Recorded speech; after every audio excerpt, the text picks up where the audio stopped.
El diputado nacional Pablo Cosiner. ¿Qué tal? Buenos días, diputado. ¿Qué tal, Cecilia? Muy buenos días. Buenos días. A ver, este reclamo consiste justamente en estas partidas a raíz de esta ley de emergencia alimentaria.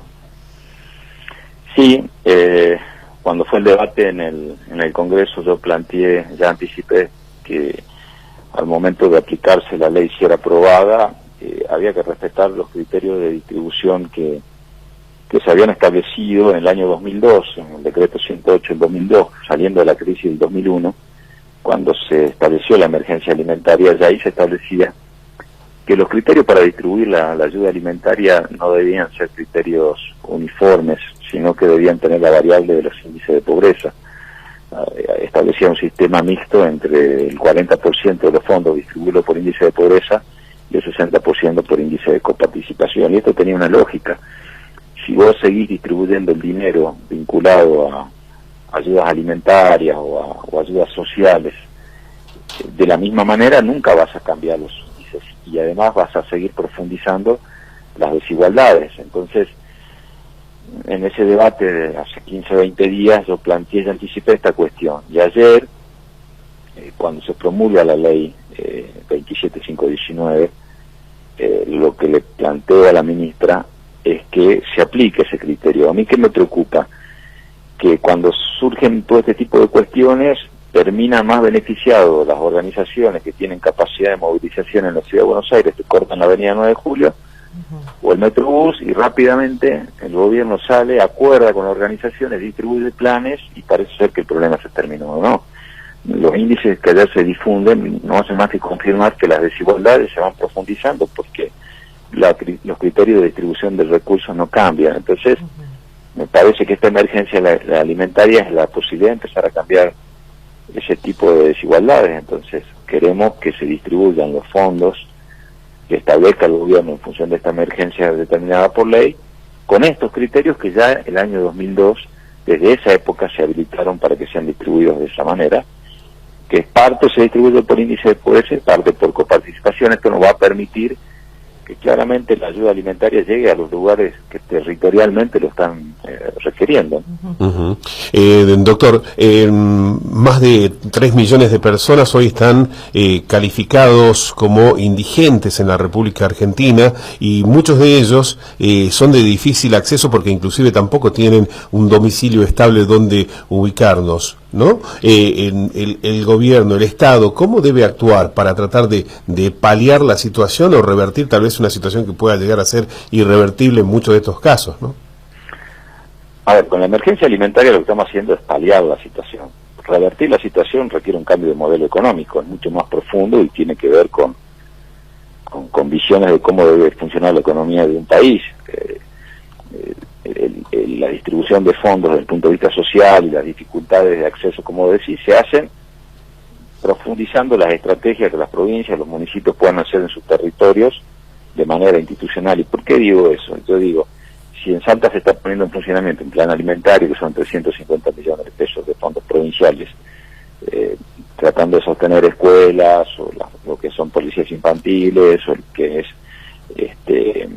comedores abiertos, o los centros de primera infancia, abiertos los 7 días, lo que tendría que hacer el Estado Nacional es montarse sobre las estructuras que las provincias van teniendo y reforzar esta estrategia. Por eso nosotros además pedimos que se conformen esos consejos consultivos que establece el decreto de emergencia para que haya una coordinación. Esto requiere coordinación entre nación, provincia y municipio, institucionalizar la llegada de los fondos, no generar vías paralelas en donde vos, si sos Estado, te enteraste de determinadas organizaciones manejan a veces más recursos que el mismo Estado. Entonces, me parece eso es paliar la situación. Transformar la situación es algo mucho más profundo. Y te doy un ejemplo. Si para vos es más prioritario construir una autopista en el bajo de la Ciudad de Buenos Aires que cruza la zona sur, que sale 36.000 millones de pesos, y que la haces en 8 meses para que los camiones de la Ciudad de Buenos Aires pasen más rápido, en 7 minutos, lo que antes demoraba 1 hora, y no tenés vos la posibilidad de generar prioridades para por lo menos arreglar las rutas de las provincias o generar playas de transferencia de cargas o reactivar determinadas zonas estratégicas de ramales de ferrocarriles para dar la competitividad que la región requiere, son modelos diferentes. Eso es lo que va a terminar con la pobreza. Con la pobreza no va a terminar ni la distribución de ayuda alimentaria, ni los planes sociales, eso es paliar situaciones.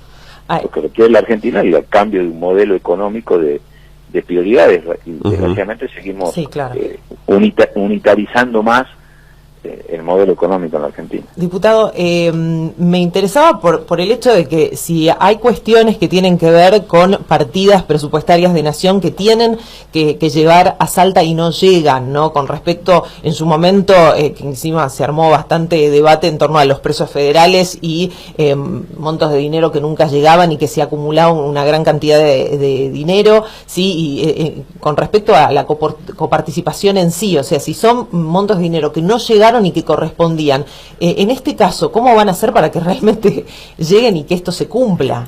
Bueno, con gestión, me parece que, una cosa son los fondos de coparticipación, que esos automáticamente se remiten, ahí no tenemos problema, porque los fondos de coparticipación de cada nación automáticamente y diariamente se remiten. El tema de presos federales es una gestión aparte. El tema de la provincia de Salta hoy se hizo cargo de lo que es lucha contra el narcotráfico en menor cuantía, digamos, lo que se llama la ley de federalización de lucha contra el narcotráfico. Ahí esos fondos no han llegado tampoco. Claro. Lo que no queremos que pase con esta ayuda alimentaria es lo mismo. Entonces, por eso yo ayer mismo, una vez promulgada la ley, le mandé la carta a la ministra. Esperemos que la ministra, yo antes de mandarle la carta, obviamente hablé con la ministra Di Cruz de Salta para ver si no las habían convocado, me dijo que no. He chequeado con otros legisladores, compañeros míos de bloque, todos de provincias que trabajan con gobernadores, me afirmaron que no. Entonces, bueno, empecemos ya a plantear esta cuestión para que cuando se remitan, empiecen a remitirle los fondos, sean con esos criterios, no vaya a ser cosa que el gobierno crea que el problema alimentario se resuelve no teniendo cortada la avenida 9 de Julio de Buenos Aires nada más. Diputado, teniendo en cuenta los números que se dan a conocer justamente con esta medición del INDEC, muestran una grave situación económica, sobre todo en cuanto a pobreza, en provincias como Chaco, Santiago del Estero, Salta y Corrientes, ¿no? Son las provincias principalmente más afectadas y que todas por arriba del 40 y del 50% en cuanto a nivel de pobreza. Sería bueno que al momento de la distribución también esto se tenga en cuenta cuáles son las más afectadas. Bueno, por eso lo que yo planteo en esa carta a la ministra es que el criterio tiene que ser mixturado, parte por índice de pobreza y parte por índice de coparticipación. Pero todo tiene un común denominador, digamos, no por casualidad los mayores niveles de pobreza están en el NOA y en la NEA, donde el proceso de desarrollo industrial y generación de valor agregado a la producción primaria no se desarrolla por la falta de competitividad. La Argentina lo que tiene, por eso yo digo que es un tema muy profundo para discutir y que es el desafío del gobierno que viene a partir del 10 de diciembre, es lograr generar en las regiones mayor nivel de competitividad. O sea, si vos no generás un marco para que el que quiere invertir en la Argentina piense en radicar una industria para transformar un tomate en una lata de tomate, por ejemplo, y en ese proceso de transformación haya gente trabajando, los niveles de precarización y de pobreza van a seguir, porque lo que necesita la Argentina es un cambio de rumbo total, y eso es lo que hay que discutir en la Argentina que viene para que realmente podamos cumplir esto de que si nos preocupa la pobreza, cómo bajarla, porque automáticamente o sola no se baja, ni siquiera distribuyendo recursos al día. Hay que distribuir recursos de otra manera, hay que fijar prioridades. Entonces las zonas del país que ya están desarrolladas deberán entender que es tiempo de otras regiones. Esas son decisiones políticas. Si seguimos distribuyendo los recursos en la Argentina de la misma manera, sola, los índices de pobreza no van a cambiar y se va a seguir ampliando la brecha entre todas esas provincias del NOA y del NEA y la zona central de la Argentina. Diputado, hay dentro de estos números también alarmantes, se calculan un porcentaje muy alto, cerca de 3 millones de jóvenes menores de 21 años, ¿sí? que son alcanzados justamente por la pobreza y por la mala alimentación también, y con esto uno se plantea, estos jóvenes que son ya no son el futuro, son el presente y que deberían estar trabajando y demás, muchos de ellos no lo pueden hacer, y muchos de ellos no rinden justamente porque su nivel de alimentación desde su niñez a su adolescencia y juventud siempre han sido malos, ¿no? O sea, tenemos un futuro de país con una pobreza y con un nivel de alimentación que seguramente no va a formar a jóvenes preparados tal vez como quisiésemos para poder desarrollar y salir de donde estamos. Son dos índices conjugados generan una situación muy preocupante. El 10,7% de desocupación, que fue anunciado hace pocos días, y este 35,4% de pobreza. Eso genera un marco para la Argentina muy complicado. Cuando nosotros planteábamos la necesidad de avanzar en toda emergencia, la alimentaria y la sanitaria en su momento, era porque las consecuencias indefectibles de cualquier proceso de recesión son las dificultades al acceso al alimento y a los medicamentos. Lamentablemente hubo que avanzar en una ley cuando se podría haber ganado mucho más tiempo con un decreto de necesidad de urgencia rápido del gobierno, pero bueno, andamos ya entrando en cuestiones políticas y el gobierno quería reconocer la situación o no.